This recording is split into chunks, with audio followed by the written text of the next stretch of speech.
মানুষকে মাফ করবে ইনশাআল্লাহ। তার মানে বলেন আল্লাহু আকবার।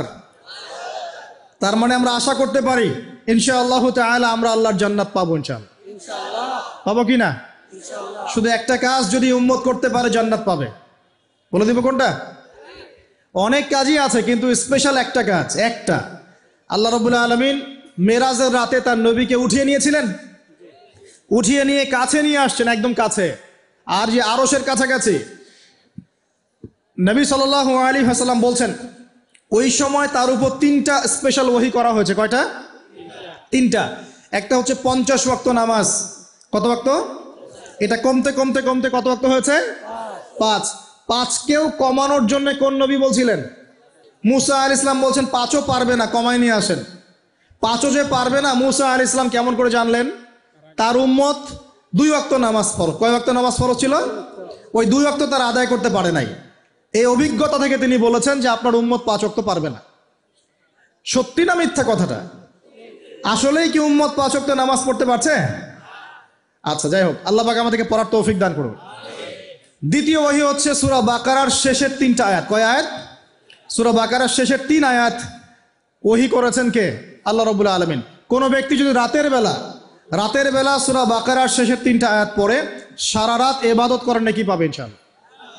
আর 3 নাম্বারটা হচ্ছে স্পেশাল, সেটা হচ্ছে আল্লাহ পাক বলেছেন, হে মুহাম্মদ সাল্লাল্লাহু আলাইহি ওয়াসাল্লাম, বলেন সাল্লাল্লাহু আলাইহি ওয়াসাল্লাম, তোমার উম্মতের কোনো ব্যক্তি যদি আসমান জমিনের সমান গোনা নিয়ে আমার সামনে দাঁড়ায়, আসমান জমিন সমান গোনা নিয়ে আমার সামনে দাঁড়ায়, কিন্তু আমার সাথে শিরকের পাপ নাই, আমার সাথে কোনো শিরকের পাপ করে নাই, ইনশাআল্লাহ আমি আল্লাহ তার সামনে আসমান জমিন সমান ক্ষমা নিয়ে হাজির হব ইনশাআল্লাহ। তার মানে আমরা যদি ইনশাআল্লাহ তাআলা শিরকের পাপ থেকে দূরে থাকতে পারি, ইনশাআল্লাহ আশা করা যায় আমরা আল্লাহর সন্তুষ্টি পাবো ইনশাআল্লাহ। এরপর আল্লাহ রাব্বুল আলামিন কি করলেন?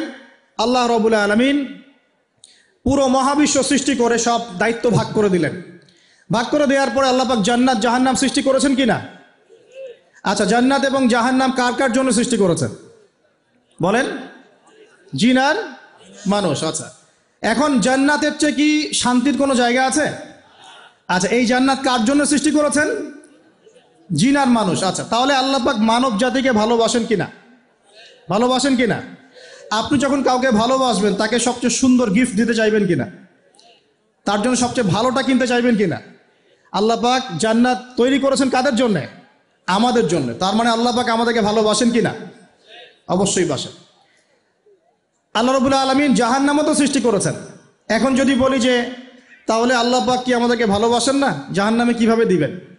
উত্তরটা কি হবে তাহলে? উত্তর হচ্ছে এই যে যদি আল্লাহ না করুক কোনো ব্যক্তি জাহান্নামে যায়, তাহলে বুঝতে হবে সেই ব্যক্তি জাহান্নামে যাওয়ার যোগ্য ছিল বলেই জাহান্নামে গিয়েছে। কথা কি বুঝতে পারছেন? আর যদি কোনো ব্যক্তি জান্নাতে যায় তাহলে বুঝতে হবে সেই ব্যক্তির উপর আল্লাহ পাক দয়া করেছেন বলেই সে জান্নাতে গিয়েছে। মানুষ তার আমল দিয়ে জান্নাতে যেতে পারবে না, মানুষ তার আমল দিয়ে জান্নাতে যেতে পারবে না, আল্লাহর দয়া অনুগ্রহ দিয়ে জান্নাতে যাবে ইনশাআল্লাহ তাআলা। আল্লাহ পাক আমাদের সবাইকে সেই দয়া অর্জন করার তৌফিক দান করুন। সামনে রহমত পাওয়ার একটা সুবর্ণ সুযোগ আসছে, সেটা হলো রমজান মাস। কি মাস? রমজান মাস। আমরা দোয়া করি আল্লাহ পাক আমাদের সবাইকে সুস্থতার সাথে রমজানের সবগুলো রোজা রাখার তৌফিক দান করুন। নবীজি বলেছেন এই মাসে যে ইবাদত করে তার গুনাহ মাফ করাতে পারলো না তার জন্য ধ্বংস। বলেন নাউজুবিল্লাহ। আমরা তো রমজান আসার আগে দুনিয়াবি প্ল্যান করছি, রমজানে কিভাবে ব্যবসায় উন্নতি করব, রমজানে কিভাবে বেশি লাভ করব। হ্যাঁ, তো রমজান মাস হচ্ছে ইবাদতের মৌসুম। আল্লাহ পাক আমাদের সবাইকে রমজান মাসে 5 ওয়াক্ত নামাজ পড়ার তৌফিক দান করুন, কোরআন তেলাওয়াত করার তৌফিক দান করুন, কোরআন বুঝে পড়ার তৌফিক দান করুন, তারাবির নামাজ জামাতে পড়ার তৌফিক দান করুন, এবং বেশি বেশি মানুষকে ইফতার করানোর তৌফিক দান করুন। যাদের যাকাত ফরজ হয়েছে যাকাত দিচ্ছেন না, আল্লাহর ওয়াস্তে রমজান মাসে যাকাত দিয়ে দিবেন ইনশাআল্লাহ। আর আমি কিন্তু আগেই বলেছি রমজান মাসে ভাই দ্রব্যমূল্যের দাম কিন্তু খুব চড়া ওঠানামা করবে। অতএব যাদের সামর্থ্য কম তাদের ঘরে ইফতার পৌঁছে দেওয়ার দায়িত্ব কার? যা আমাদের। যাদের সামর্থ্য আছে তারা, যারা সামর্থ্যবান নয় তাদের ঘরে ঘরে মাসের বাজার পৌঁছে দেবেন ইনশাআল্লাহ তাআলা। আল্লাহ পাক তৌফিক এনায়েত করুন, বলি আমিন। এবার দেখেন আল্লাহ পাক সৃষ্টি করলেন আদম আলাইহিস সালামকে। কাকে? এর আগে আল্লাহ পাক জিন জাতি সৃষ্টি করেছেন, আমি ওইদিকে যাচ্ছি না। আমি মানুষের কথা বলছি। আদম আলাইহিস সালামকে আল্লাহ পাক কেমন করে সৃষ্টি করেছেন? আল্লাহ পাক সূরা সাদের মধ্যে বলেছেন যে খলাকতু বিয়াদাই, খলাকতু বিয়াদাই, আমি আদমকে আমার হাত দিয়ে সৃষ্টি করেছি। কি দিয়ে? হাত দিয়ে। এটা কি ভালোবাসার বহিঃপ্রকাশ নয়? আল্লাহ পাক কি আমাদেরকে ভালোবাসেন না? ভালোবাসেন। আচ্ছা, এই দুনিয়াতে যত কিছু আছে, এই দুনিয়ার আকাশ বাতাস নদী নালা পানি অক্সিজেন সবকিছু কার জন্য সৃষ্টি করা হয়েছে? গরু ছাগলদের জন্য, মানুষের জন্য? মূল দায়িত্ব কার? মূল অধিকার কার?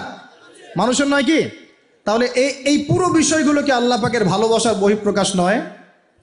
হ্যাঁ। আচ্ছা, এবার আসেন, আল্লাহ পাক আদম আলাইহিস সালামকে সৃষ্টি করে সমস্ত নাম শিক্ষা দিয়েছেন। এই যে নাম শিখানো মানে জ্ঞান শিখানো, এই জ্ঞান শিখানোটা কি আল্লাহর দয়া ভালোবাসা নিদর্শন নয়? একটু ধরায় দিচ্ছি আপনাদেরকে। এবার সামনে আসেন, আল্লাহ পাক ফেরেশতাদের সামনে তাকে উপস্থাপন করলেন, করে বললেন সব ফেরেশতা তোমরা যারা আছো সেজদা করো আদমকে। এই যে আমাদের পিতাকে সম্মানিত করা হচ্ছে, এটা কি ভালোবাসার বহিঃপ্রকাশ নয়? এবার আমাদের পিতাকে সম্মানিত করা হলো, ইবলিস সেজদা করলো না, সে কিয়াস করলো, বাতিল কিয়াস যুক্তি দিল আমি তার চেয়ে শ্রেষ্ঠ ইত্যাদি। আল্লাহ পাক ইবলিসকে অভিশপ্ত করলেন, আমাদের পিতা তাকে জান্নাতে রাখলেন। এই যে জান্নাতে রাখলেন, এটা কি আল্লাহ পাকের ভালোবাসা নয়? এবার আল্লাহ পাক আদম আলাইহিস সালামের পাঁজর থেকে সৃষ্টি করলেন তার স্ত্রী হাওয়া আলাইহিস সালামকে। ওই যে শুরুতে বলেছি, স্রষ্টা একা থাকতে পারলেও সৃষ্টি কি পারবে? এই জন্য আদম আলাইহিস সালামের পাঁজর থেকে তার স্ত্রীকে সৃষ্টি করা হয়েছে। উভয়ের মাঝখানে ভালোবাসা দিয়ে দেওয়া হয়েছে, বলেন সুবহানাল্লাহ। এই জেনা ভালোবাসা নিদর্শন নয়, বিয়ে শাদী হচ্ছে ভালোবাসার নিদর্শন। আল্লাহ পাক বলেছেন সূরা রুমের মধ্যে, ওয়াজআলা বাইনাহুমা মাওয়াদ্দাতা ওয়া রাহমা, আমি আল্লাহ স্বামী স্ত্রীর মধ্যে ভালোবাসা এবং হৃদ্যতা সৃষ্টি করে দিয়েছি, বলেন সুবহানাল্লাহ।